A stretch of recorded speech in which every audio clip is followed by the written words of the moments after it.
জগন্নাথ বিশ্ববিদ্যালয় কেন্দ্রীয় ছাত্র সংসদ যকসু ও হল সংসদ নির্বাচনের ভোট গ্রহণ চলছে। শীত উপেক্ষা করেই ভোট দিচ্ছেন শিক্ষার্থীরা। প্রথমবারের মতো অনুষ্ঠিত এই নির্বাচনে ভোটার সংখ্যা 16,665 জন। নির্বাচনে 21টি পদের বিপরীতে প্রতিদ্বন্দ্বিতা করছেন 157 জন প্রার্থী। বিশ্ববিদ্যালয়ে একমাত্র ছাত্রী হল সংসদের 13টি পদে লড়ছেন 33 জন। নির্বাচন অবাধ ও সুষ্ঠু করতে সব ধরনের ব্যবস্থা নিয়েছে বিশ্ববিদ্যালয় প্রশাসন।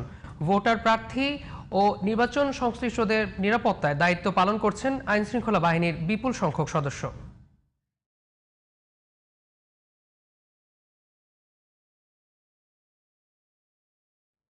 দর্শক, যকসু নির্বাচনের আরও তথ্য নিয়ে জগন্নাথ বিশ্ববিদ্যালয় থেকে যুক্ত হচ্ছেন সহকর্মী রফিক মাহমুদ। রফিক, নির্বাচনে ভোটারদের উপস্থিতি কেমন দেখছেন? প্রথমবারের এই নির্বাচনে ভোট দিতে পেরে কি বলছেন শিক্ষার্থীরা? কেমন অনুভূতি তাদের জানাবেন আমাদের। হামিম, আপনাকে ধন্যবাদ। হামিম, এই মুহূর্তে আমি রয়েছি জগন্নাথ বিশ্ববিদ্যালয় ক্যাম্পাসে। আপনি দেখতে পাচ্ছেন যে প্রচুর আসলে শিক্ষার্থী রয়েছে এখানে। আজকে প্রথমবারের মতো, অর্থাৎ প্রতিষ্ঠার প্রায় 20 বছর 21 বছর পর প্রথমবারের মতো ছাত্র সংসদ ইউনিয়ন অর্থাৎ ছাত্র সংসদের নির্বাচন সেটি আসলে হচ্ছে। সেই নির্বাচনকে কেন্দ্র করে কিন্তু আসলে এরই মধ্যে উৎসব মুখর একটি পরিবেশ আসলে বিরাজ করছে। আপনি দেখছেন যে অসংখ্য শিক্ষার্থী আসলে এখানে তারা ভোট দিয়েছেন। এরই মধ্যে অনেকে কেউ কেউ ভোট দেওয়ার অপেক্ষায় রয়েছেন। আমরা অনেকের সঙ্গে কথা বলেছি।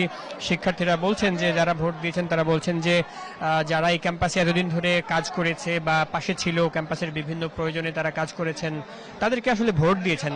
আর যারা এখনো পর্যন্ত ভোট দেননি তারা আসলে বলছেন যে ক্যাম্পাসের বিভিন্ন সমস্যা নিয়ে যারা আসলে কাজ করবেন, যারা শিক্ষার্থীদের পাশে দাঁড়াবেন, অর্থাৎ শিক্ষার্থী বান্ধব প্রার্থী যারা রয়েছেন তাদেরকে আসলে ভোট দেবেন, এমনটি কিন্তু আসলে জানাচ্ছেন যারা আসলে ভোটার রয়েছেন তারা। একটি বিষয় জানিয়ে রাখতে চাই যে সকাল 9টা থেকে ভোট শুরু হয়েছে এবং এটি চলবে বিকেল অর্থাৎ বেলা 3টা পর্যন্ত। বিশ্ববিদ্যালয়ের 39টি কেন্দ্রে মোট 178টি বুথে আসলে ভোট গ্রহণ চলছে।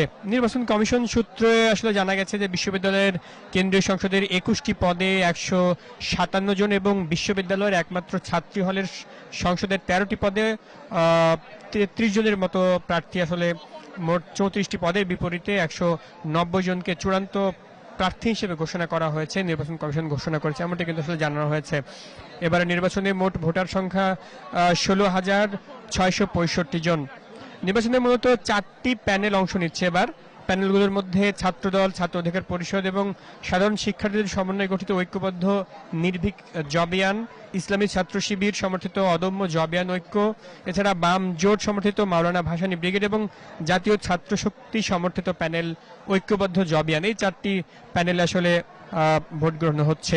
তো আমি একটি বিষয় জানিয়ে আসলে শেষ করতে চাই যে মূলত একদম উৎসবমুখর একটি পরিবেশ চলছে। অসংখ্য শিক্ষার্থী, আপনি জানেন যে বিশ্ববিদ্যালয়ের ক্যাম্পাসটা অনেকটাই ছোট, যে কারণে আসলে এই ছোট ক্যাম্পাসে শিক্ষার্থী প্রায় 25,000-এর মতো পড়াশোনা করেন, যে কারণে সংকুলানের কিছুটা ঝামেলা আপনি দেখতে পাচ্ছেন যে অনেক বেশি আসলে গ্যাদারিং হয়েছে। তো সব মিলিয়ে আসলে আইন শৃঙ্খলা পরিস্থিতি একেবারে স্বাভাবিক। পুলিশ, র্যাব সহ আসলে বিভিন্ন বাহিনী অর্থাৎ আইন শৃঙ্খলা বাহিনীর সদস্যদের আসলে মোতায়েন করা হয়েছে। তো শিক্ষার্থীরা প্রত্যাশা করছেন এখন পর্যন্ত যেহেতু সুষ্ঠুভাবে নির্বাচন হচ্ছে এবং বাকি সময়টুকু সুষ্ঠুভাবে নির্বাচন সম্পন্ন হবে, এমনটি আসলে শিক্ষার্থীরা প্রত্যাশা করছেন। হামিম, রফিক, আপনাকে ধন্যবাদ।